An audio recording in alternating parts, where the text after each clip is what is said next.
Hello, guys. Hello, hello, hello, hello. How is everybody doing this lovely Thursday freaking afternoon? Um, we've got some Snow Dream Bust models, pretty much all of them for this weekend. We have some Snow Lover models for this afternoon. So, we're going to talk some updates here. This is actually going to be a pretty brief update. Only will be about 30 minutes long, if that.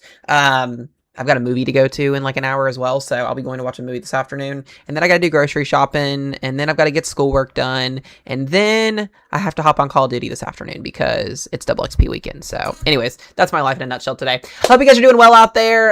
Like I said, when we don't have a lot of like severe weather and stuff to cover, it's really hard to get updates in, so I'm like struggling and trying to get y'all information out as much as I can here and keep it consistent with you guys. This is like day 5 of trying to do streams before 10 o'clock in the morning, and it's just not happening yet. So outside of that, welcome in Mark and Emmanuel, my members. Appreciate y'all, and as well as Justin, thank you guys for being members here at support. The support continues to be amazing, and I appreciate it beyond words.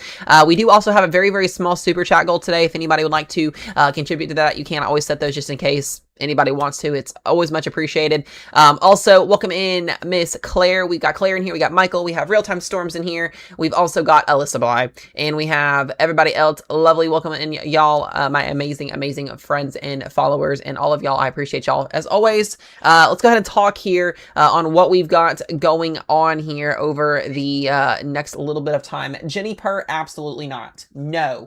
Go. No. Sorry. Yeah, I saw it, Emmanuel. I saw both of the Z runs, and it is. I expected that. It's like watching a severe weather uptrend for a couple of days, and then it downtrends 2 days prior.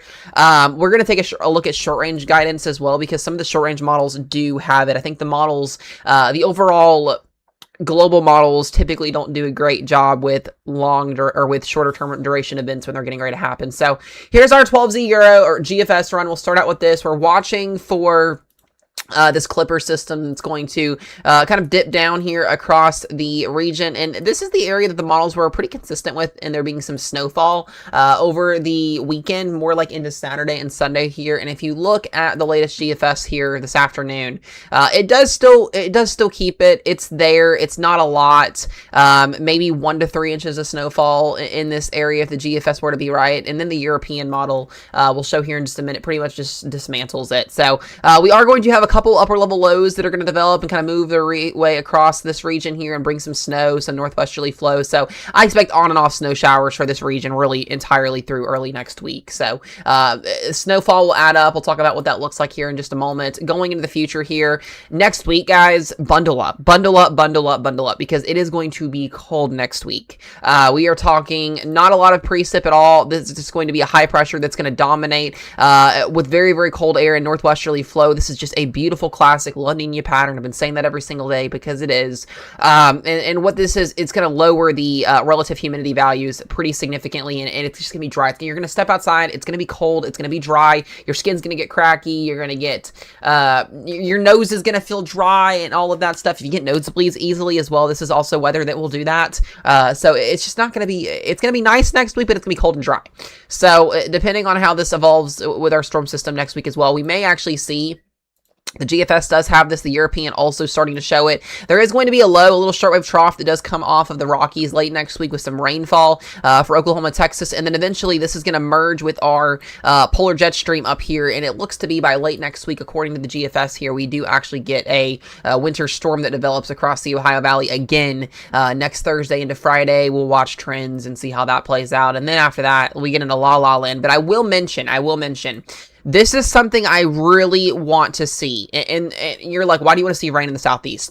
We have a drought. We are going to see a drought as we enter into the summer months due to El Nino becoming a very, very likely scenario. El Nino causes droughts in the Southeast. It causes droughts in the Ohio Valley. You're going to have basically in an El Nino pattern, you typically have a high pressure dominating. You have your jet stream flowing, keeping hurricanes away. There's just going to be a lot of things working in favor for a drought this year, especially as we enter June, July, August, September, and October, and I expect that. So any amount of rainfall that we can get in this area does promote that. We need rainfall up here as well, and we're just not getting it.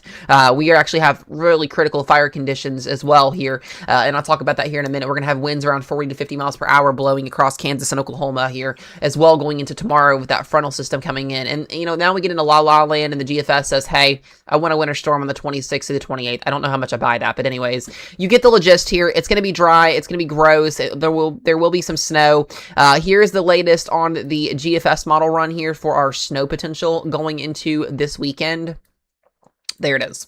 So the GFS does still have snowfall sprung out here along the southeast. Big question mark. This is where I'm more confident in there being snow. The mid-Atlantic region up towards the Ohio River Valley here. As I mentioned, we're going to have those couple of clipper systems that are going to move through. Maybe some northwesterly flow kind of aiding in the Appalachian Mountains here. Always a possibility. But outside of that, not really looking at anything too crazy. And then you can just see the pattern continue to trend and maybe a winter storm in the future there. So outside of that, let's talk rainfall here. We haven't really talked rainfall numbers either. Let's talk about next Wednesday.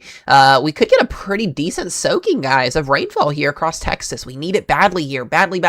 So this is showing anywhere from a half of an inch to potentially an inch and a half of rainfall, maybe even 2 inches in here. So I would even go 1 to 2 inches of rain across this region by Wednesday, Thursday of next week. So a pretty decent soaking. Doesn't look like we're going to have severe weather associated with that as well, which is also some good news. I'll actually go ahead and take a look here at our, let's just look and see if we have any instability to work with.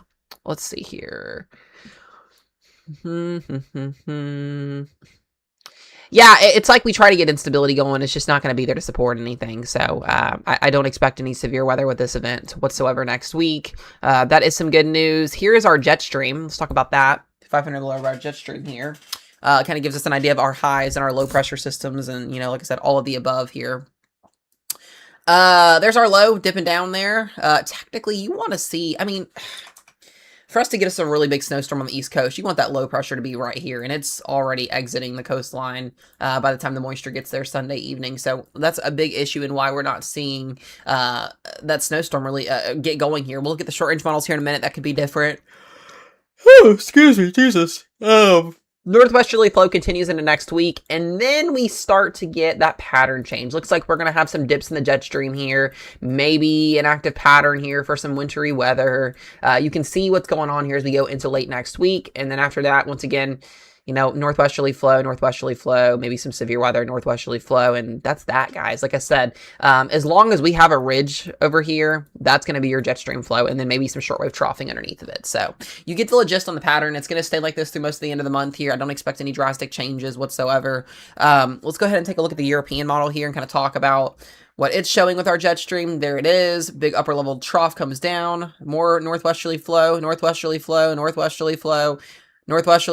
and then boom, we may start to see, you know, that ridge eventually break down, and this would promote very warm air on the latest European run at the end with that southwesterly to northeasterly flow. We'll have to watch trends on that. Let's look at the temperature anomalies go quite ballistic as well on the Euro 12Z. First wave of cold air is in place. Here comes our second wave, third wave going into next week, and then this is where things get interesting. I know this is in La La Land. I talked about this in my video that I just posted a little bit ago on TikTok and on YouTube here. But take a look at this. If we get a situation like this that plays out and we get a bowling ball trough that can work its way down into the northeast and we get some type of moisture to just be sprung up over this area, this promotes a really good winter pattern across the Ohio Valley. And I'm not talking clipper systems. I'm talking like these produce massive winter storms. This is something, Jennifer, this is something that we watched for in the meteorology world for winter storms. When you have anomalies showing something like this, I know this is about 10 days out. You know, I'm gonna hold my fingers crossed on this one, but this would bring in a good favorability here for winter weather, especially across this region right in here. I mean, we talk, you know, feet of snowfall with type of anomalies that show this type of stuff. So something I'm watching very closely here, and you can even see as we go towards the end of the month here, look at these anomalies popping up. Whew. Guys, that's some cold stuff there. And then, you know, as we enter the last weekend of January, February, this is where I think severe weather may be prominent somewhere as we go towards the end of the month, but that's so far out. So you guys can see what we're looking at here. Lots of changes on the way. I do want to talk really interestingly enough. Look at these dew points. Let's talk dew points because it's going to get dry. It's going to get really, really dry here. You can see dew points already in the negative values, and we will continue to see that as that snow potential is there. When you've got dew points in the negatives, drought, wildfire potential with gusty winds, all that becomes a factor. Moisture maybe return late next week with a potential trough coming in. We're going to watch that, but outside of that, I'm not expecting really anything severe weather associated wise. If we get any severe weather, it'd be down here in this area going into the rest of the month. But once again, that is really just not a conversation that's going to be had because we don't really have the support for severe weather. So here's our precip on our European. It really has uptrended in snowfall through this weekend here, through Friday into Saturday across this region. I'm watching for some higher totals, maybe concentrated somewhere in here with this banding of snow that's going to set up. So Michigan all the way down here to the northern Ohio Valley, back down into Pittsburgh, Pennsylvania there, maybe even getting into northern Kentucky here. We're going to have to watch for some heavier banding snowfall here. Like I said, we'll take a look at short range models here in just a moment. And then we get that dip in the jet stream and it's really evaporated. This low is so far off the coastline, unlike yesterday where it was over here. It pulls our moisture further off the coastline, therefore giving us less snowfall on the beaches and more rain. So we're going to see. Things can still change, but we're in that 72-hour range where I'm just like, are we going to see things change? We'll see. And then we get into that cold air pattern, you know, and then the models just throw winter storm and severe weather and winter storm and severe weather. And you can see where, you know, things are at this point in time. So we've got a lot of things to watch and monitor. Over the next couple of days, we'll keep you guys updated here in terms of snowfall on the latest European run. And then we'll head over to short range models. 1 second, once it loads. It's been super, super, super slow today. There we go. Yeah, the European's barely even showing anything now along the coastline compared to yesterday. This is a really good amount of snowfall through here. I really like the snowpack map. Widespread, 3 to 5 inches through here with pockets of 8 to 12 along the Great Lakes. So we would be talking 8 to 12 in here, somewhere in that isolated area. Something like that in 3 to 5 long range. So look at this, guys. It's very rare that you also don't see, when you have a ridge over here, you typically would see snow associated up here. We're not. So we're seeing more snowpack in the Great Lakes in the Midwest region than we are anywhere else in the United States, which just tells you La Nina is here. Like, this is La Nina. Even though it's a weak La Nina moving into an neutral Enso cycle, this is good. Good snowpack for you guys up north there. So we like to see that. Jenny Purr, stop. Oh my goodness gracious, this cat today. You know what's crazy, guys? I'm sitting here thinking that there are no comments, and I had it scrolled all the way at the top. So let me read some of these comments here. Why you say my name like that? Notice the GFS model this morning took the storm back southeast a little bit for Saturday and said, it did. I think the GFS, last year, the GFS did such a good job with our Southeast snow event that we had literally 6 days, almost to the day now. 6 days, a year ago, 6 days coming up here on the 21st of last year. It's so hard. It's so hard. You got to have everything time out right to get a big snow event in the deep south, especially along the East Coast here. So you want your temperatures to be in place. You want the moisture to be there, everything else.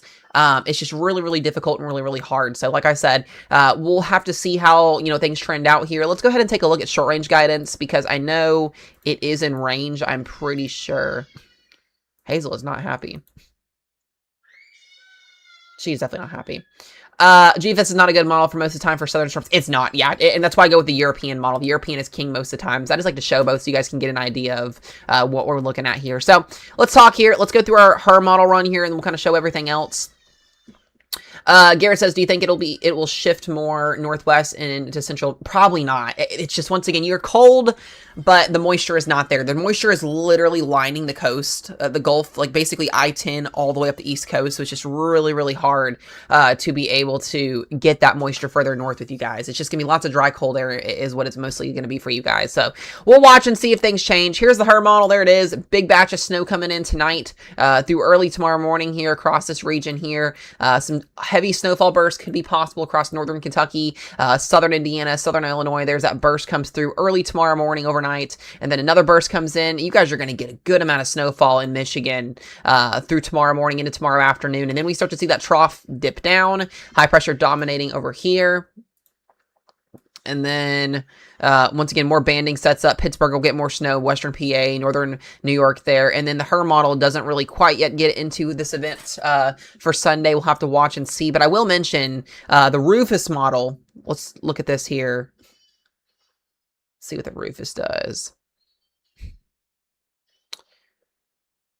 Yeah, so interestingly enough, and shockingly enough, the Rufus model, which we'll have to see how it plays out here, does play a role in snow down here. There it is. Very light accumulation. Most of it staying as rain because you're on the warm freeze line. But you can see here how far that low is. I mean, the low is still, you know, a little ways off the coastline here. You typically want to see that low develop like right here and then ride up the coastline. Jenny purr. You want to see it. You want to see it hugging the coastline, so it wraps around that cold air in the low, and then you get all this moisture to fall as snow. We were seeing that a couple days ago, over the last couple of days, and just right now, it's just not doing it. So it's an interesting take here to look at. The NAM. Hold on a second, guys.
Alrighty, guys, I'm back. Sorry about that. I had to get Hazel a bottle and change her too because Rochelle was busy. I am here. All right. Does anybody have questions? Questions. No, the cat. I got Jenny Purr out. I had to feed them too. I had to do a lot of stuff there for a minute. All right. Let's get back into this here. We were looking at the latest NAM. Let's see what it's doing here. Let's see. So the NAM is actually really impressive, and it's the NAM. The NAM always likes to over-exaggerate situations, so this doesn't shock me that the NAM is doing this. I don't know how much if I buy this, but it shows the situation if it was closer. The low is closer, a little bit closer to the coastline. But then it kind of changes it. Well, there it is. This is a really interesting and really close call, is what it looks to be.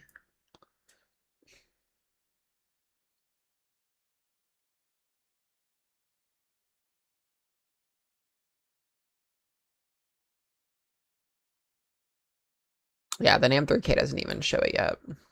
So we'll have to wait for that to get in range. So, yeah, some short range models show it, some long range show it. It's kind of like 50-50 split down the middle on how this is going to play out this week. We either could get some snow accumulation or we could just get some plain old standard rain. So that's what we're going to have to figure out here. And hopefully I'll have some answers for you guys tomorrow once we are like literally 24, almost 48 hours out from this. But right now, it's just really still kind of up in the air on how this is going to play out as we go into the weekend here. So I will let you guys know as well. As always here, we are sponsored by Roll and Go Painting for the 2026 season. That logo on the bottom of your screen down there. You guys can go to rollandgopainting.com if you were interested in getting an interior or exterior painting job done for the 2026 season. They cover pretty much all of Wisconsin, as well as 100 miles outside of Austin, Texas, and as well as Fort Myers, Florida. They are insured and licensed. They know their stuff. They know how to get it done, and they show up on time. If you are interested, make sure you go to that website. Once again, rollandgopainting.com. You can give them a call or book an appointment, and if you decide to do that and you mention Mezzomat, you get $150 off your first project. So definitely go do that if you were interested. Like I said, we will be partnered with them all year long. They will be sponsoring our streams and videos going forward. Super excited for that, and go check them out if you guys have not done that yet. So does anybody have questions kind of before we wrap this stream up? Like I said, there's not a lot. There's really not a lot to talk about. It's either cold or it's snowy. And as we go into next week, it's really going to be, you know, cold is what it's going to be. So outside of our actual weather patterns here. So we'll take a look here again at that updated temperature anomaly. There it is. So it'll update again later on this afternoon. Guys, I'm going to tell y'all right now, we can all manifest this in the chat. I'm going to the gym tomorrow, and I'm having a live stream before 10 a.m. It'll happen. It's going to happen. I have to have it happen. I have to make it happen. I hate doing my morning updates in the afternoon. Drives me crazy. We're going to manifest it. That's the goal. So, but y'all seem sufficed, so or good, I guess, in the chat here. So if that's all y'all got for me, that's all I've got for you guys. So like I said, we'll keep pushing out updates each day, even if they're just little stream updates here and there until we get back in, like I said, an active big winter storm pattern or severe weather pattern. It's really hard to do these live streams sometimes. I'm trying to push it each day, even if there's not a lot to talk about. That way we can stay consistent here on YouTube, get that YouTube channel growth. That's what we're wanting here. We're almost at 4,000 subscribers, guys. I really appreciate the love and support here on the channel. It has been tremendous, and I appreciate it, and I love doing this for you guys. This makes me super happy. So, but if y'all are good, I'm good to go. We'll be back again tomorrow morning for a live stream update, hopefully before lunchtime. That's the plan. And as always, my members here on YouTube, Emmanuel, Justin, and Mark, I appreciate you guys for all of the love, and all of my weather team. Thank you all for helping as well. And we'll see y'all back in here tomorrow. Goodbye.